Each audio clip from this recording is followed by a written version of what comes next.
ഇസ്മായേലിന് ദൈവം നൽകിയ ശാപം ഇസ്ലാമിനെ എപ്രകാരമാണ് ബാധിച്ചത് എന്നാണ് നാം ഇന്ന് പരിശോധിക്കുന്നത്.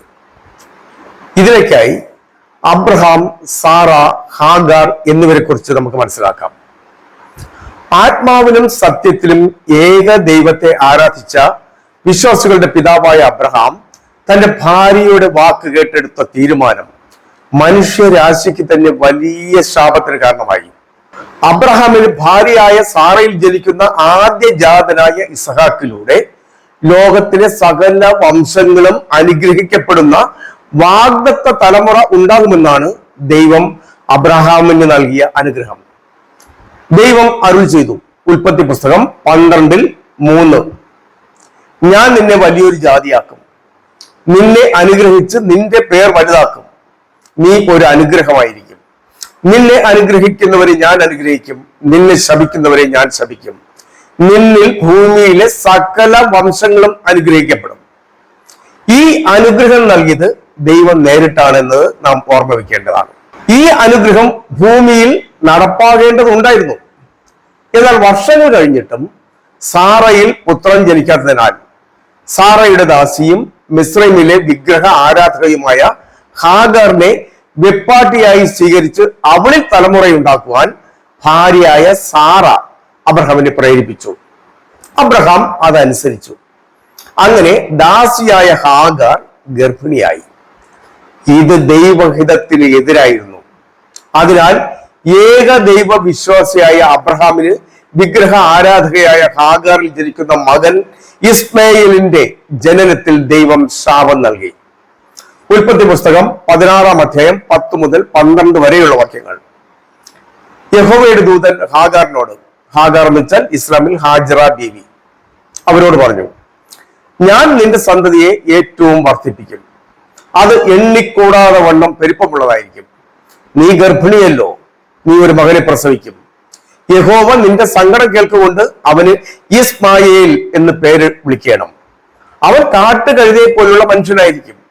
അവന്റെ കൈ എല്ലാവർക്കും വിരോധമായും എല്ലാവരുടെയും കൈ അവനു വിരോധമായും ഇരിക്കും. അവൻ തന്റെ സകല സഹോദരന്മാർക്കും എതിരെ പാർക്കും എന്ന് അരുളി ചെയ്തു. ഇവിടെ ദൈവദൂതനാണ് പ്രത്യക്ഷനായത് എന്ന് നാം ഓർക്കേണ്ടതാണ്. ഇവിടെ ദൈവം അബ്രഹാമിന് നൽകിയ പ്രധാന അനുഗ്രഹം എന്നത്, ഞാൻ നിന്നെ വലിയൊരു ജാതിയാക്കും, നിന്നിൽ ഭൂമിയിലെ സകല വംശങ്ങളും അനുഗ്രഹിക്കപ്പെടും എന്നാണ്. ഹാഗാറിന് നൽകിയ അനുഗ്രഹമോ, ഞാൻ നിന്റെ സന്തതിയെ ഏറ്റവും വർദ്ധിപ്പിക്കും, അത് എണ്ണിക്കൂടാതെ വണ്ണം പെരുപ്പമുള്ളതായിരിക്കും എന്നുമാണ്. ഇവിടെ സകല വംശങ്ങളും അനുഗ്രഹിക്കപ്പെടുന്ന തലമുറ ഉണ്ടാകുന്നത്, അതായത് മാനവരാശി അനുഗ്രഹിക്കപ്പെടുന്നത് ഹാഗാറിൽ നിന്നല്ല, അബ്രഹാമിന് സാറയിൽ ജനിക്കുന്ന പുത്രനിൽ നിന്നാണ് എന്നത് നാം മനസ്സിലാക്കേണ്ടതാണ്. ഹാഗാറിന്റെ സന്തതി ഇസ്മായേലിന് ലഭിച്ച ശാപം എന്നത് മനുഷ്യരുമായി സദാ തമ്മിലടിക്കുമെന്നുമാണ്. ഇതും നാം ശ്രദ്ധിക്കണം. അനുഗ്രഹ ശാപ നിവർത്തീകരണത്തിന്റെ ഭാഗമായി അബ്രഹാത്തിന്റെ 86-ാം വയസ്സിൽ ദാസിയായ ഹാഗാറിൽ ഇസ്മായേൽ ജനിച്ചു. ഉൽപ്പത്തി പുസ്തകം 17-ാം അധ്യായം 19-ാം വാക്യത്തിൽ ദൈവം അബ്രഹാമിനോട് വീണ്ടും അരുൾ ചെയ്തു, അല്ല, നിന്റെ ഭാര്യയായ സാറ തന്നെ നിനക്കൊരു മകനെ പ്രസവിക്കും, നീ അവന് ഇസഹാക്ക് എന്ന് പേരിടണം. ഞാൻ അവനോടും അവന്റെ ശേഷം അവന്റെ സന്തതിയോടും എന്റെ നിയമത്തെ നിത്യ നിയമമായി ഉറപ്പിക്കും. ഇങ്ങനെ പറഞ്ഞു. ഇസ്മായേൽ ജനിച്ച് 14 വർഷത്തിന് ശേഷം 100-ാം വയസ്സിൽ യഥാർത്ഥ ഭാര്യയായ സാറയിൽ ഇസഹാക്ക് ജനിച്ചു. ഇസഹാക്ക് ജനിച്ച ശേഷം സാറ ദാസിയായ ഹാഗാറിനെയും അവളുടെ മകൻ ഇസ്മായേലിനെയും വീട്ടിൽ നിന്ന് പുറത്താക്കുവാൻ ആവശ്യപ്പെട്ടു. അബ്രഹാമിന്റെ പാരമ്പര്യ അവകാശത്തിലേക്ക് കടന്നു വരാൻ ഇസ്മായേലിനെ അവൾ അനുവദിച്ചില്ല. ഉൽപ്പത്തി പുസ്തകം 21-ാം അധ്യായം 12-ൽ ദൈവം അബ്രഹാമിനോട് വീണ്ടും പ്രത്യക്ഷനായി അരുൾ ചെയ്തു, ബാലന്റെ നിമിത്തവും ദാസിയുടെ നിമിത്തവും നിനക്ക് അനിഷ്ടം തോന്നരുത്. സാറ നിന്നോട് പറഞ്ഞതിലൊക്കെയും അവളുടെ വാക്ക് നീ കേൾക്കാം. ഇസഹാക്കിൽ നിന്നുള്ളവരാണല്ലോ നിന്റെ സാക്ഷാൽ സന്തതി എന്ന് വിളിക്കപ്പെടുന്നത്. ദാസിയുടെ മകനെയും ഞാൻ ഒരു ജാതിയാക്കും, അവൻ നിന്റെ സന്തതിയല്ലോ. ഇവിടെയെല്ലാം വാഗ്ദത്ത തലമുറ ഉണ്ടാകുന്നത് ഇസഹാക്കിലൂടെ എന്നാണ് ദൈവം ഉറപ്പിക്കുന്നത്. അബ്രഹാം ദൈവം പറഞ്ഞത് അനുസരിക്കുകയും ചെയ്തു. ദൈവം ഇസ്ഹാക്കിന് നൽകിയ അനുഗ്രഹത്തിന്റെയും ഇസ്മായിലിന് നൽകിയ അനുഗ്രഹത്തിന്റെയും ശാപത്തിന്റെയും ആദ്യ ഭാഗം ഇവരിലൂടെ ഇങ്ങനെ ആരംഭിച്ചു. ബാക്കി ഭൂമിയിൽ നടപ്പാകേണ്ടതുണ്ടായിരുന്നു. സാറ ഹാഗാറിനെയും ഇസ്മായിലിനെയും കുടുംബത്തിൽ നിന്ന് പുറത്താക്കി. അബ്രഹാം അത് ശരിവെച്ചു. ഇസഹാക്കിന് അബ്രഹാം തന്റെ സ്വത്തിന്റെയും പാരമ്പര്യത്തിന്റെയും മറ്റും അവകാശം നൽകിയപ്പോൾ ഹാഗാറിനും ഇസ്മായിലിനും അദ്ദേഹം ദാനങ്ങൾ നൽകി. ഇവ ഹാഗാറും സാറയും തമ്മിലുള്ള വലിയ പിണക്കത്തിനും ഭാവിയിൽ ഇസ്മായിലും ഇസഹാക്കും തമ്മിലുള്ള വംശീയമായ തർക്കങ്ങൾക്കും വഴിതെളിച്ചു. ഇതാണ് അതിന്റെ തുടക്കം.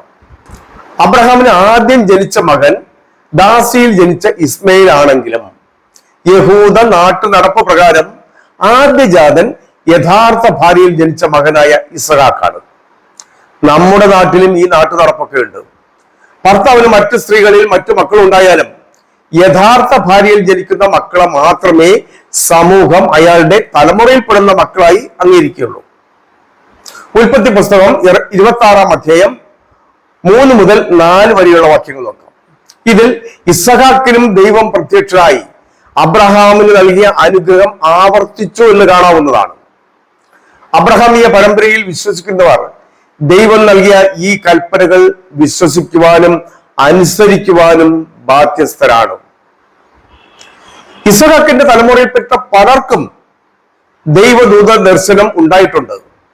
യാക്കോബ്, യോസഫ്, യഹൂദ, ദാവീദ്, സോളമൻ, മോശ, ജോഷ, അഹരോൻ തുടങ്ങിയ അനേകം പ്രമുഖർ ഈ തലമുറയിൽപ്പെട്ടവരാണ്. ഇതങ്ങനെ തുറന്നുകൊണ്ടിരുന്നു. ഇസ്ലാം മതപ്രകാരം 1,24,000 പ്രവാചകരുണ്ടെന്നാണ് പറയുന്നത്. ഈ പ്രവാചകരിൽ മുഹമ്മദ് ഒഴികെ മറ്റെല്ലാ പ്രവാചകരും ഈ പരമ്പരയിൽപ്പെട്ടവരാണ്. ഇത് നാം ശ്രദ്ധിക്കേണ്ട പോയിന്റാണ്. അബ്രഹാമിലൂടെ ഭൂമിയിലെ സകല വംശങ്ങളും അനുഗ്രഹിക്കപ്പെടുമെന്ന അനുഗ്രഹം ഏകദേശം 2000 വർഷങ്ങൾക്ക് ശേഷം യേശു എന്ന രക്ഷകനിലൂടെ നിവർത്തീകരിക്കപ്പെട്ടു. പ്രവാചകന്മാർ ഇത് മുൻകൂട്ടി പ്രവചിച്ചിരുന്നതാണ്. ദൈവം ഇസ്മായിലിന് നൽകിയ ശാപം മനുഷ്യരാശിയെ ബാധിക്കത്തക്ക വിധത്തിൽ നിവർത്തീകരിക്കപ്പെട്ടത് ഇസ്മായിലിനെ പൂർവികനായി സ്വീകരിച്ച മുഹമ്മദ് ഇസ്ലാം മതം സ്ഥാപിച്ചതിന് ശേഷമാണ്. മുഹമ്മദിനും ദൂതന്റെ പ്രത്യക്ഷത ഉണ്ടായിരുന്നതായി വിവരിക്കുന്നുണ്ട്. അതുപോലെ ഇസ്മായിലിന്റെ ജനനത്തിൽ നൽകിയ അനുഗ്രഹത്തിന് പുറമെ ശാപവും ഏകദേശം 2600 വർഷങ്ങൾക്ക് ശേഷം മുഹമ്മദിലൂടെ നിവർത്തീകരിക്കപ്പെട്ടു. ഇതാണ് വസ്തുത. ശാപം ഇതാണ്: അവന്റെ കൈ എല്ലാവർക്കും വിരോധമായും എല്ലാവരുടെയും കൈ അവന് വിരോധമായി ഇരിക്കും. അവൻ തന്റെ സകല സഹോദരങ്ങൾക്കും എതിരെ പാർക്കും. അതായത് എപ്പോഴും തമ്മിലടി ഉണ്ടാക്കിക്കൊണ്ടേയിരിക്കും എന്നാണ് ശാപം. ആരെയും വെള്ളപൂശാനോ കരുതിക്കുവാനോ ചെയ്യാതെ ആരുടെ പക്ഷവും ചേരാതെ നാം കാര്യങ്ങൾ പഠിച്ചാൽ ഇത് നമുക്ക് മനസ്സിലാവുന്നതാണ്. ഈ അനുഗ്രഹവും ശാപവും ഇന്നും അക്ഷരം പ്രതി ലോകത്ത് നടപ്പാകുന്നത് നമുക്ക് അനുഭവത്തിൽ കാണാവുന്നതാണ്. ഇത് ദൈവഹിതമാണ്. അതിനാൽ ഇതൊരു തുടർക്കഥയാണ്. ഇങ്ങനെ തുറന്നുകൊണ്ടേയിരിക്കും. ഈ രഹസ്യം പല മതപണ്ഡിതർക്കും വിശ്വാസികൾക്കും അറിയാവുന്ന കാര്യമാണ്. എന്നാൽ പലരും അനുഗ്രഹങ്ങൾ മാത്രം പ്രഘോഷിക്കുകയും ശാപം മറച്ചു വെക്കുകയും ചെയ്യുന്നു. വേദജ്ഞാനം കുറവുള്ള പല വിശ്വാസികൾക്കും ഇത് അറിയില്ല എന്നതും സത്യമാണ്. ഇസ്ലാം മതത്തിൽ ബഹുഭൂരിപക്ഷം വിശ്വാസികൾക്കും അവരുടെ മതപണ്ഡിതർ പറഞ്ഞു കൊടുക്കുന്ന അറിവല്ലാതെ വേദജ്ഞാനം വളരെ വളരെ കുറവാണ്. ഈ അജ്ഞത പിശാചിന് കൂടുതൽ ആഞ്ഞടിക്കാനുള്ള അവസരം നൽകുകയാണ് ചെയ്യുന്നത്. ഞാൻ വിവരിച്ച ഇസ്ഹാക്ക്, ഇസ്മായിൽ സംഭവങ്ങളാണ് മനുഷ്യർ മതത്തിന്റെ പേരിൽ നടത്തുന്ന ഭൂരിപക്ഷം കൊലപാതകത്തിന്റെയും യുദ്ധത്തിന്റെയും പിന്നിലെ ആത്മീയ രഹസ്യം. പാപിയായ ആദത്തെ കൈക്കൊണ്ട ഭൂമി ശപിക്കപ്പെട്ടിരിക്കുന്നതിനാൽ ഇവിടെ ഇങ്ങനെയൊക്കെ നടക്കൂ എന്നതാണ് വസ്തുത. ആരെയും കുറ്റപ്പെടുത്തേണ്ടതില്ല.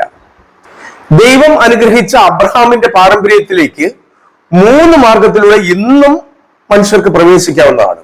അതിലെ ഒന്നാമത്തെ മാർഗം അബ്രഹാമിന്റെ യഥാർത്ഥ പിൻഗാമികളിലൂടെ, അതായത് മക്കളായ ഇസ്ഹാക്കിന്റെയും ഇസ്മായിലിന്റെയും യഥാർത്ഥ പിൻതലമുറയിൽപ്പെട്ടവർക്ക്. ഇവരാണ് യഥാർത്ഥ അവകാശികൾ. അബ്രഹാമും സാറായും യഹൂദരായിരുന്നതിനാൽ ഇവരിൽ പിറന്ന ഇസ്ഹാക്കിന്റെ തലമുറയ്ക്കാണ് ദൈവം വാഗ്ദത്ത തലമുറയുടെ അനുഗ്രഹങ്ങൾ നൽകിയിട്ടുള്ളത്. ഈ തലമുറയിൽപ്പെട്ടവരാണ് യഹൂദർ. അതിനാൽ ദൈവശക്തിയും ദൈവിക രക്ഷയും ബുദ്ധിയും മേധാവിത്വവും ഇവരിൽ പ്രകടമായി കാണാൻ കഴിയുന്നതാണ്. എന്നാൽ ഇസ്മായിലിന്റെ മാതാവ് ഹാഗർ അഥവാ ഹാജിറ ബീവി ബഹുദൈവ വിശ്വാസി ആയതിനാൽ, വിഗ്രഹ ആരാധക ആയതിനാൽ ഇസ്മായിൽ പൂർണ്ണമായും യഹൂദനാണെന്ന് പറയാൻ കഴിയില്ല. ഇനി രണ്ടാമത്തെ വഴി നോക്കാം. യഹൂദനായി ജനിച്ച യേശു ക്രിസ്തുവിനെ നാഥനും രക്ഷകനുമായി സ്വീകരിക്കുന്നത് വഴി യേശു എന്ന മാർഗത്തിലൂടെ വിജാതിയർക്കും വിശ്വാസത്താൽ ഈ പരമ്പരയിലേക്ക് കടന്നു വരാവുന്നതാണ്. ഇവർക്കും അബ്രഹാമിന്റെ വാഗ്ദത്ത തലമുറയുടെ അനുഗ്രഹങ്ങൾ ലഭിക്കുമെന്നാണ് വിശ്വാസം. ഇനി മൂന്നാമത്തെ വഴി നോക്കാം. ഇസ്മായേലിന്റെ പരമ്പരയിൽപ്പെട്ടവനാണെന്ന് വിശ്വസിക്കപ്പെടുന്ന മുഹമ്മദിനെയും ഇസ്ലാം മതത്തെയും അള്ളാഹുവിനെയും വിശ്വാസത്തിലൂടെ സ്വീകരിക്കുന്നത് വഴി വിജാതിയർക്ക് ഇസ്മായേലിലൂടെ അബ്രഹാമിന്റെ ഈ പാരമ്പര്യത്തിലേക്ക് കടക്കാവുന്നതാണ്. ഇവർക്ക് ഇസ്മായേലിന് ദൈവം നൽകിയ അനുഗ്രഹം ലഭിക്കും. എന്നാൽ അതോടൊപ്പം ശാപവും വഹിക്കേണ്ടതായി വരുന്നു. ഇന്ന് ലോകത്ത് പാരമ്പര്യത്തിലൂടെ കടന്നു വന്നവരെക്കാൾ വിശ്വാസത്തിലൂടെ കടന്നു വന്നവരാണ് ക്രിസ്ത്യ വിഭാഗത്തിലും മുസ്ലിം വിഭാഗത്തിലും കൂടുതലായിട്ടുള്ളത്.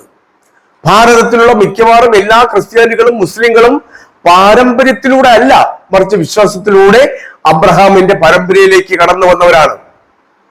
ഇവിടെ മുഹമ്മദിലൂടെ ഇസ്മായിലിന് നൽകപ്പെട്ട ശാപം നിവർത്തീകരിക്കപ്പെടാൻ മറ്റൊരു ആത്മീയ രഹസ്യവും കൂടെ ഉണ്ട്. അബ്രഹാമിന് ഹാഗാറിലുണ്ടായ ഇസ്മായിലിനെ ദൈവം ശപിക്കാൻ ഇടയാക്കിയതിന് കാരണം അനുഗ്രഹീത തലമുറ ഉണ്ടാകുമെന്ന് വാഗ്ദത്തം ലഭിച്ച ശേഷം ഏകദൈവ വിശ്വാസിയായ അബ്രഹാമും ബഹുദൈവ ആരാധകയായ വിഗ്രഹ ആരാധകയായ ഹാഗാറും തമ്മിലുള്ള ബന്ധത്തിലൂടെ കുഞ്ഞു ജനിച്ചതായിരുന്നു. ഇപ്രകാരമുള്ള ഏകദൈവവും വിഗ്രഹ ആരാധനയും മുഹമ്മദിലും നമുക്ക് കാണാവുന്നതാണ്. മുഹമ്മദിന്റെ പിതാവ് അബ്ദുള്ളയും പിതാമഹൻ മുത്തലിബും പൂർവികരുമെല്ലാം ആരാധിച്ചിരുന്നത് കാബയിലെ ഹുബൽ, അള്ളാഹു, ലാത്ത, മനാത്ത, ഊസ തുടങ്ങിയ 360ഓളം വിഗ്രഹങ്ങളെയായിരുന്നു. അള്ളാഹുവിന്റെ വിഗ്രഹം ഒരു കറുത്ത കല്ലായിരുന്നു എന്ന് പറയപ്പെടുന്നു. അതിൽ മുഹമ്മദിന്റെ ഗോത്രമായ ഖുറൈശി ഗോത്രത്തിലെ ദേവനായിരുന്നു അള്ളാഹു. അള്ളാഹു എന്നത് ഒരു പ്രോപ്പർ നൗണാണ്, ഒരു വ്യക്തിനാമമാണ്, ഒരു ജനറൽ നെയിം അല്ല. അള്ളാഹുവിന്റെ അടിമ എന്ന അർത്ഥത്തിലാണ് അബ്ദുള്ള എന്ന പേര് അദ്ദേഹത്തിന് നൽകപ്പെട്ടത്. ഇതെല്ലാം അറബി നാട്ടിലുള്ളവർക്കും നമ്മുടെ പണ്ഡിതർക്കും അറിവുള്ള കാര്യങ്ങളാണ്. മുഹമ്മദ് കാബ പിടിച്ചടക്കുന്നത് വരെ അബ്രഹാമീയ പരമ്പരയിലെ ദൈവം യഹോവയായിരുന്നു, യാഹ്വേ എന്ന സത്യദൈവമായിരുന്നു. യഹൂദർക്കും ക്രിസ്ത്യാനികൾക്കും ഇന്നും യഹോവ തന്നെയാണ് പിതാവായ ദൈവം. മുഹമ്മദ് കാബ പിടിച്ചടക്കിയ ശേഷം കാബയിലെ എല്ലാ വിഗ്രഹങ്ങളെയും തച്ചുടച്ചു. മുൻ വേദപുസ്തകത്തിലെ യഹോവ എന്ന നിത്യസത്യ ദൈവത്തിന് പകരം തന്റെ പിതാക്കന്മാർ ആരാധിച്ചു പോന്ന ഗോത്രദേവനായ അള്ളാഹുവിനെ ഏക നിത്യസത്യ ദൈവമായി ആരാധിക്കുവാൻ മുഹമ്മദ് അനുയായികളെ പ്രേരിപ്പിച്ചു. ആരാധനയ്ക്ക് അർഹൻ അള്ളാഹു മാത്രമാണ് എന്ന് സ്ഥാപിച്ചു. വാൾമുനയിലൂടെ ഇത് പ്രചരിപ്പിച്ചു. നടപ്പാക്കുവാൻ മുഹമ്മദിന് കഴിയുകയും ചെയ്തു. ഇതിനായി ഒരു മതം സൃഷ്ടിക്കപ്പെട്ടു, ഒരു വേദഗ്രന്ഥം രചിക്കപ്പെട്ടു. ഇതിലൂടെ മനുഷ്യരെ കീഴ്പ്പെടുത്തുവാൻ മുഹമ്മദിന് അതിവേഗം കഴിഞ്ഞു. എന്നാൽ ദൈവത്തെ കീഴടക്കുവാൻ ആയില്ല. ഇപ്രകാരം ഇസ്മായിലിന് നൽകിയ ശാപം ലോകത്ത് വാഴുവാൻ മുഹമ്മദ് കാരണക്കാരനായി. ഇസ്മായിലിന്റെ കാര്യത്തിൽ ഏകദൈവ വിശ്വാസിയായ അബ്രഹാമും വിഗ്രഹ ആരാധകയായ ഹാഗാറും സംയോജിച്ചതുപോലെ ഇവിടെയും അള്ളാഹു എന്ന വിഗ്രഹവും ഏകദൈവം എന്ന സംയോജനവും നമുക്ക് കാണാവുന്നതാണ്. 1,24,000 പ്രവാചകർ ഉണ്ടായിരുന്നതായി ഇസ്ലാം മതക്കാർ വിശ്വസിക്കുന്നു. ഇവരെല്ലാം പാപരഹിതമായ വിശുദ്ധ സ്വർഗത്തെയാണ് പ്രഘോഷിച്ചിരുന്നത് എന്ന് നാം നോട്ട് ചെയ്യേണ്ടതാണ്. ഇതിൽ ഇസ്മായിലിന്റെ പരമ്പരയിൽ നിന്ന് വന്ന ഏക പ്രവാചകനാണ് മുഹമ്മദ് എന്നും ഇവർ വിശ്വസിക്കുന്നു. എന്തായാലും ഇതോടെ സ്വർഗത്തിന്റെ ചിത്രം അപ്പാടെ അങ്ങ് മാറി. സാത്താൻ ദൈവ പരിവേഷമണിഞ്ഞ് രംഗത്ത് വന്നു. അണികളെ കൂട്ടുവാൻ 1,24,000 പ്രവാചകരിൽ ആരും തന്നെ പറയാത്ത സ്റ്റാർ സൗകര്യങ്ങളോടുകൂടിയ പുതിയ സ്വർഗത്തെ അവതരിപ്പിച്ചു. സ്വർഗത്തിൽ എത്തുന്ന ആത്മാക്കൾ സെക്സ് ചെയ്യാനുള്ള, മദ്യപിക്കാനുള്ള, ഭക്ഷണം കഴിക്കാനുള്ള ശരീരമുള്ളവരായി മാറി. വിശുദ്ധ സ്വർഗം ഇഷ്ടഭോജനം വിളമ്പുന്ന സ്റ്റാർ ഹോട്ടലായി. മദ്യപ്പുഴ ഒഴുകുന്ന ബാറായി.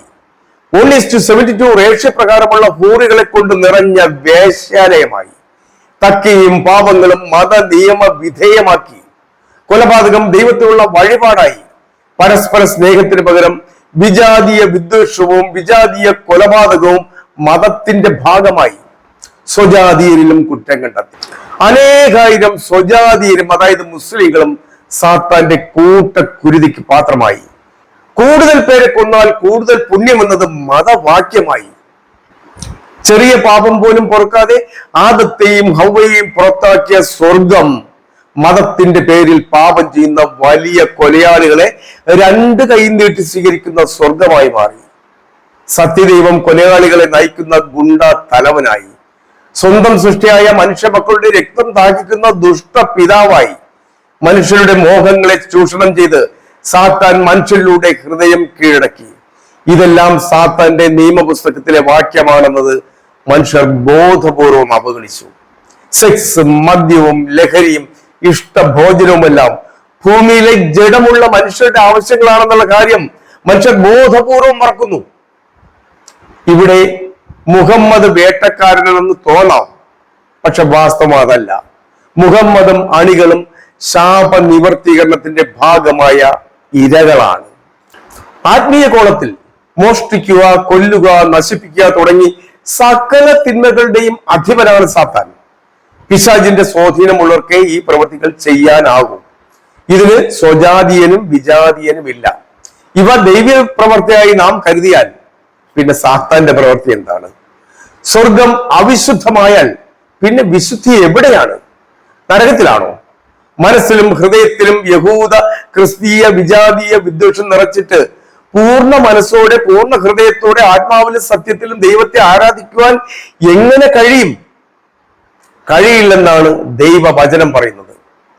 മനുഷ്യനെ നശിപ്പിക്കുവാൻ വിഗ്രഹ തന്ത്രങ്ങൾ ഉൾപ്പെടെ പല തന്ത്രങ്ങളും സാത്താൻ ഭൂമിയിൽ പ്രയോഗിച്ചിട്ടുണ്ടെങ്കിലും അതിലൊന്നും മനുഷ്യന്റെ ഹൃദയത്തെ കീഴടക്കാൻ സാത്താൻ കഴിഞ്ഞില്ല. എന്നാൽ സാത്താന്റെ തന്ത്രങ്ങളിൽ ഏറ്റവും ഫലപ്രദമായത് ഈ മതതന്ത്രമായിരുന്നു.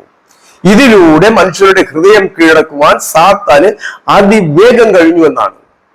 വിശ്വാസത്തിലൂടെ ദൈവമക്കളായ ഒരു വലിയ ജനതയെ കോമാളിയാക്കുവാനും കൂട്ടത്തോടെ നരകത്തിൽ എത്തിക്കുവാനും സാത്താന് അതിവേഗം കഴിഞ്ഞു. മതനിന്ദയ്ക്കും പ്രവാചക നിന്ദയ്ക്കും മരണശിക്ഷ കൽപ്പിച്ചതും സാത്താന്റെ കുതന്ത്രമായിരുന്നു. സാത്താന്റെ പൊയ്മുഖം തുറന്നു കാട്ടുന്നവരെ നിശബ്ദമാക്കുവാനാണ് ഈ കുതന്ത്രം പ്രയോഗിക്കപ്പെട്ടത്. ഇതിലൂടെയും ദൈവസൃഷ്ടിയായ അനേകം മനുഷ്യരെ നശിപ്പിക്കാമെന്ന ലക്ഷ്യവും സാധ്യമായി.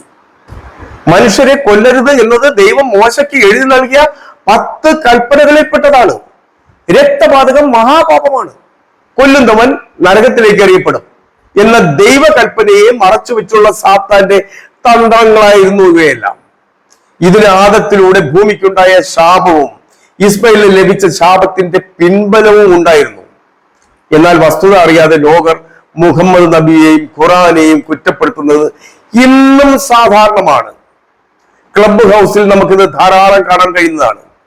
മനുഷ്യനായ മുഹമ്മദും നമ്മളുമെല്ലാം ആത്മാക്കളുടെ പ്രവർത്തന മേഖലയിലെ വെറും ഉപകരണങ്ങളാണ്. ഇതാണ് സത്യം. ദൈവം നൽകിയ ഈ ശാപത്തിന് കാരണം ഹാഗാറോ, അതായത് ഹാജിറ ബീവിയോ, ഇസ്മായിലോ, മുഹമ്മദോ അല്ല, മറിച്ച് സാറായും പ്രേരണയ്ക്ക് വിധേയനായ അബ്രഹാമുമാണ്. അതിന് മൂല കാരണമായത് ആദം നിമിത്തം ഭൂമി ശപിക്കപ്പെട്ടതായി തീർന്നതായിരുന്നു. വേദഗ്രന്ഥം പഠിച്ചാൽ നിങ്ങൾക്കും ഇത് മനസ്സിലാകുന്നതാണ്.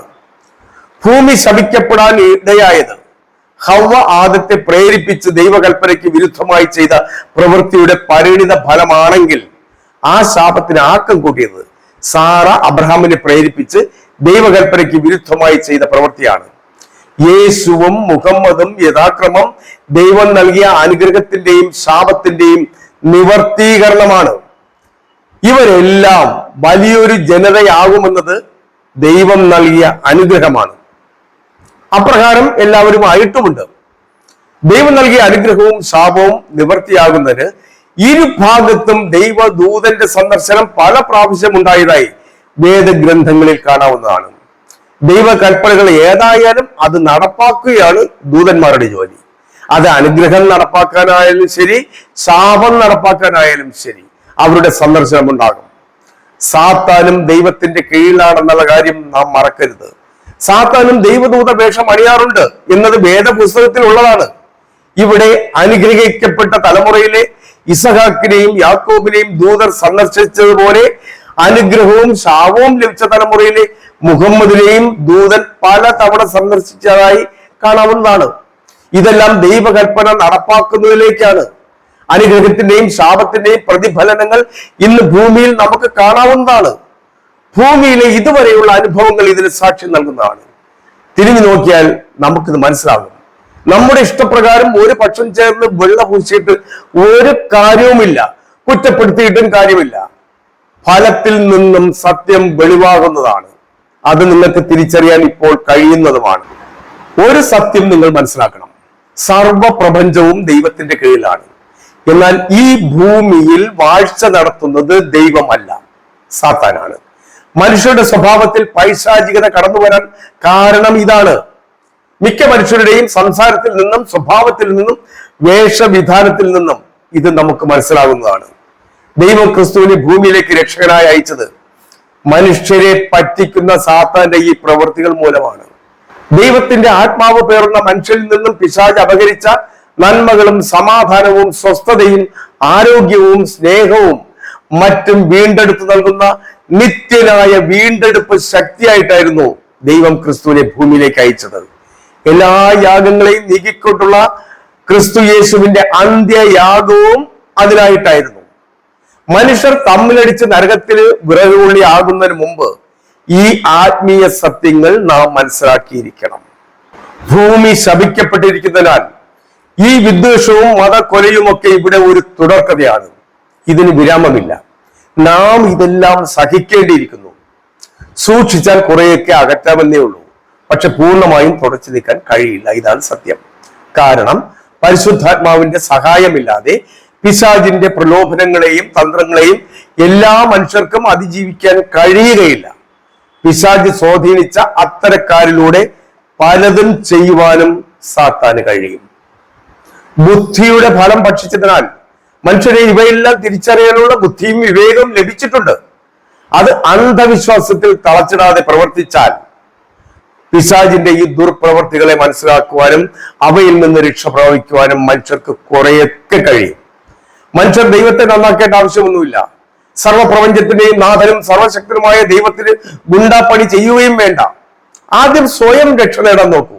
ഇല്ലെങ്കിൽ സ്വർഗം നോക്കിയിരിക്കുന്നവർ, ദൈവത്തിന്റെ മുഖം ദർശിക്കുവാൻ കൊതിക്കുന്നവർ, അതിനായി ദിവസവും പല നേരം മുട്ടിപ്പായി പ്രാർത്ഥിക്കുന്നവർ, മനസ്സിൽ വിദ്വേഷവും വിജാതീയ വിദ്വേഷവും പേറി ദ്രോഹം, തക്കിയ, കൊള്ള, കൊലപാതകം പോലുള്ള പാപം പ്രവർത്തിച്ച് നരകത്തിന് വിറകൊള്ളിയായി തീരും.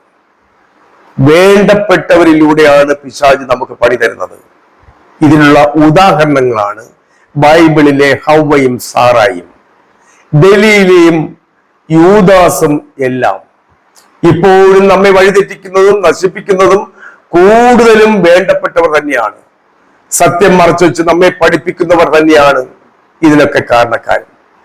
ഇതെല്ലാം കണ്ടുകൊണ്ടാണ് യേശു പറഞ്ഞത്, സത്യം നിങ്ങൾ അറിയുകയും സത്യം നിങ്ങളെ സ്വതന്ത്രമാക്കുകയും ചെയ്യുമെന്ന്.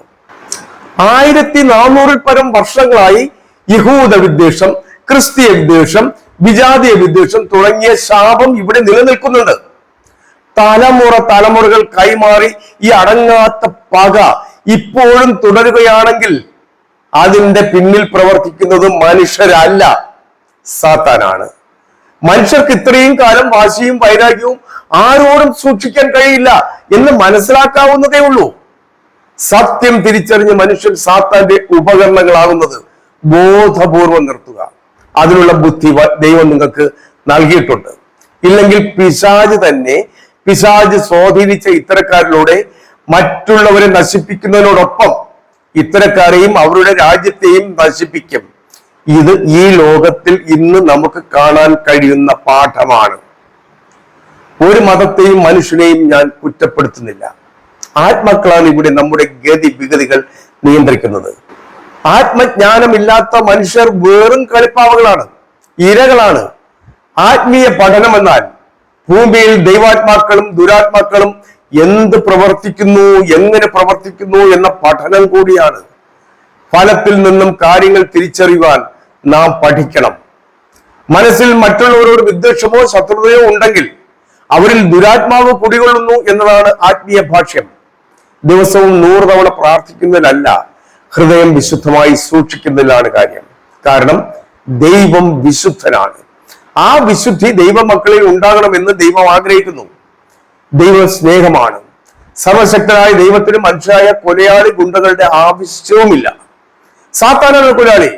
അവന് കൊല ചെയ്യുവാൻ ശരീരമുള്ള മനുഷ്യരുടെയും മൃഗങ്ങളുടെയും മറ്റു ജീവികളുടെയും ആവശ്യമുണ്ട്. ഇതാണ് ആത്മീയ രഹസ്യം. ഭൂമിയിലെ മാതാപിതാക്കളിൽ നിന്ന് ജനിച്ച ഒരു മനുഷ്യനും ദൈവം സർവജ്ഞാനവും സർവശക്തിയും നൽകിയിട്ടില്ല എന്ന് നാം മനസ്സിലാക്കണം. എങ്കിൽ പിന്നെ ദൈവത്തിന്റെ സ്ഥാനം എന്താകും? തമ്മിലടിപ്പിക്കുന്ന മതം സാത്താന്റെ മതമാണ്. സംഘടിച്ചു നിന്നാൽ അനധികൃതമായ ആനുകൂല്യങ്ങൾ നേടാം. ലോകരാജ്യം നിങ്ങൾക്ക് വെട്ടിപ്പിടിക്കാം. ഏത് വിധേനെങ്കിലും പണം ഉണ്ടാക്കിയാൽ ഭൂമിയിൽ നിങ്ങൾക്ക് നന്നായി ജീവിക്കാം. പക്ഷെ ഇതെല്ലാം ലോകരാജ്യത്തിൻ്റെതാണ്. ദൈവരാജ്യം നേടാൻ ഇതൊന്നും പോരാ.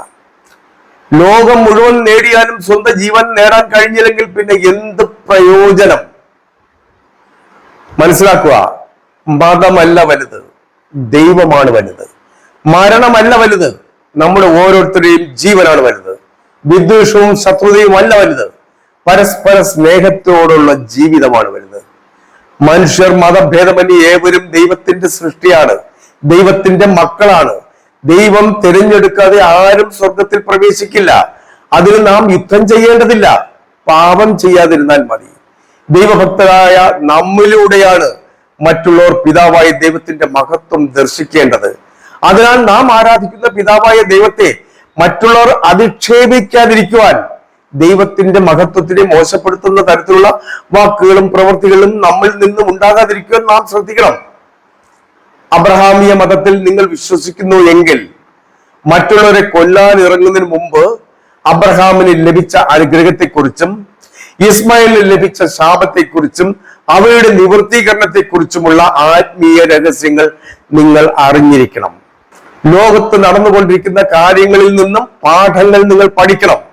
ഇല്ലെങ്കിൽ ഇതെല്ലാം ഒരു കഥയായി കണ്ട് അങ്ങ് അവഗണിച്ച് കളയണം.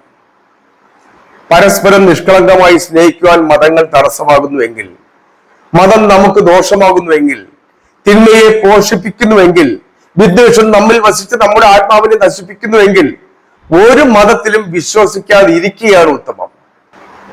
ദൈവത്തെ ആരാധിക്കുവാൻ മതത്തിന്റെ ആവശ്യമില്ല.